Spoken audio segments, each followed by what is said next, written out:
Now, this is one of my absolute favourite watches that I've purchased this year.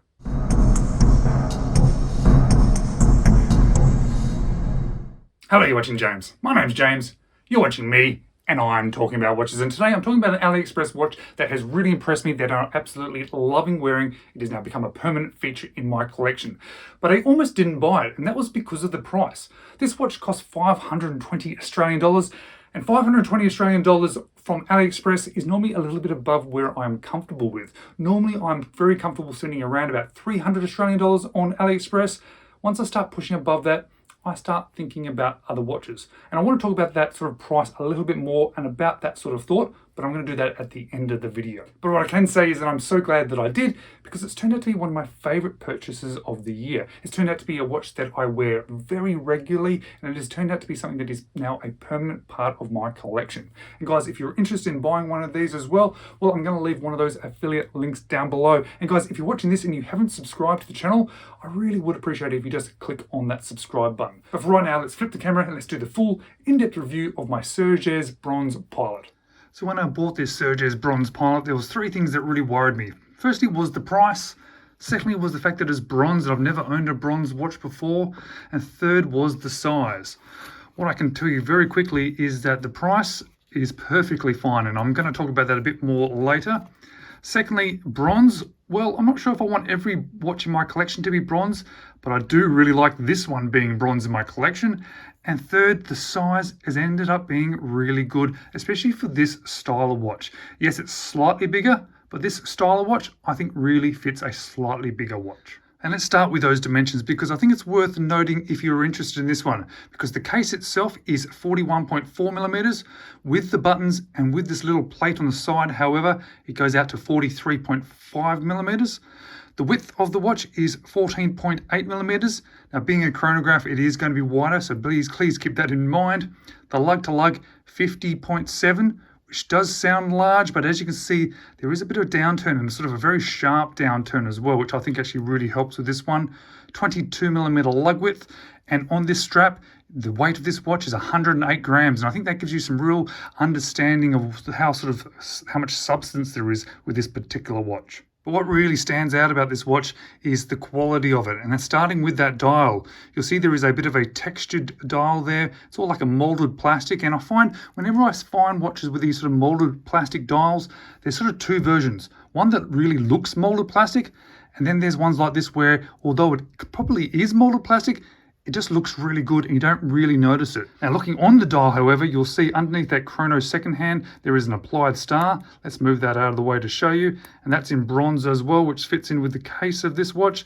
But everything else is printed, and there's sort of three colors of printing. That outside railway track, which has the sort of minutes and seconds, is white. Pilot is white. There's some flashes of red underneath there, and a few little bits of red around the outside. And then there's a bit of a slight Photina color. I wouldn't say it's specifically Photina, but it's a slightly different color, and that's on those numbers and on the loom inside the hands there. And that's probably because of the actual loom itself. And the loom on this watch is actually outstanding. It's impressive. This is one of those watches that you walk past a window inside your house, and then suddenly your wrist is glowing. So that's very, very cool. And if you look a little bit deeper at those sub-second registries, you can see they're molded as well, but they're sort of set down with slightly different texture on those dials as well, and obviously the printing around the outsides as well. We do have a running second hand, which is nice. I do appreciate a running second hand on a chronograph. It's nice to have a little bit of movement. You'll see the hands are all brushed bronze, which is really cool, but those two sub-registry hands, they are stainless steel. Now, initially I sort of wondered, well, why is that? Is that sort of a bit of a thing that might be a little bit of a odd thing, sort of breaks up the pattern there? But if you look at the original watch, the watch that this one is homaging, it has the exact same feature. So they're just following that homage. And everything on the dial there is under a nice big piece of double dome sapphire crystal. And it's a very nice piece of double dome sapphire crystal. Now, yes, the dimensions of this watch are slightly larger, but it feels probably bigger than it really is because it goes all the way out to the edges there. So it is a pilot style watch. It's a chronograph, so it does have a bit of weight, thickness and size to it, but I think it suits this watch really well. Outside that, this is a bronze case, so the finishing of bronze tends to be a bit different because of the patina that happens with it. So it doesn't need polished and brushed, it just needs to be available to develop some patina. And as you can see, mine has developed some patina over the last few months, and I think it looks really, really cool. On the side there's a little plate there with SU2101, which again is the same as what the homage, the original watch is. And on the other side, we've got these nice buttons and a big oversized crown. I love the buttons on this one. I sort of like chronographs, but sometimes these sticking out buttons aren't my favorite. This is really cool. And it is a flyback chronograph, because if we sort of start the chronograph feature, it'll run, of course, and then to flick back, it flies back. It does have a screw down crown, so we're going to have a bit of water resistance with this one, which is nice. It is a manually wind movement only, so not automatic, and it's nice to be able to get that sort of screw down back. And one of the lovely features of this watch is that manually wound movement. This is the ST1901, and it is a beautiful looking movement, and it is so nice to be able to see it in the back of this one. To be honest, it was probably one of the things that really attracted me to this watch. I obviously love the look of it as well, and I do like that it is bronze, but seeing that in the back, it's very, very cool. As you can see, there's some text around here telling you that it is sapphire crystal, 200 meters of water resistance. What I can tell you, however, the case back there, or the see-through case back there, that is actually mineral crystal, not sapphire. Looking at that movement, it is beautiful, but how is it performing? Well, let's stick it on the time grapher and let's just see.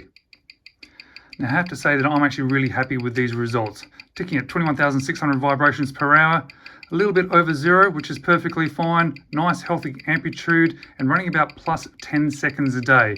For these sort of ST1901 movements, which are an older style of movement, to have one performing at this sort of rate, I'm very, very impressed with that. Now, I actually really, really love the strap that comes with this one. I think there are two options. I went for this oiled brown version. It's a beautiful color, nice and thick, all proper leather, underside black to make it a little bit better to wear on your skin. What I can say, however, is this is not the original buckle. This is a buckle that I bought off Aliexpress for a couple of dollars, and it matches in really nicely. However, for some reason, it actually comes with a stainless steel one, and there's one of these big wide ones, and it looks terrible, to be honest, and it doesn't match the watch, and it's too big.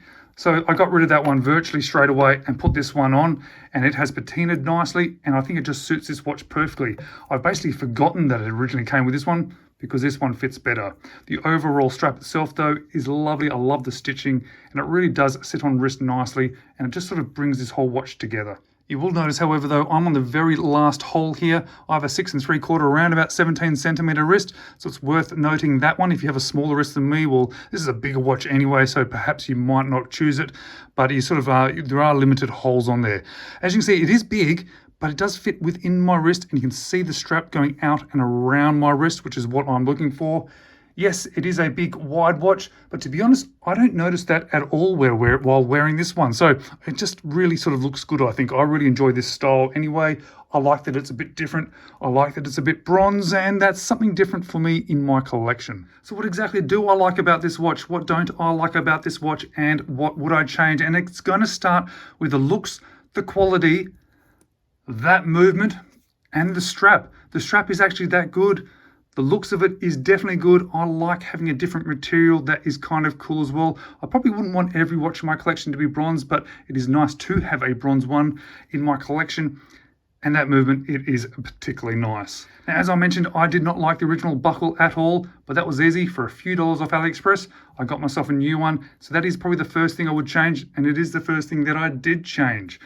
It'd probably be quite nice to have an extra hole in the strap. I guess I can put one in there myself, but the last hole there has been okay for me.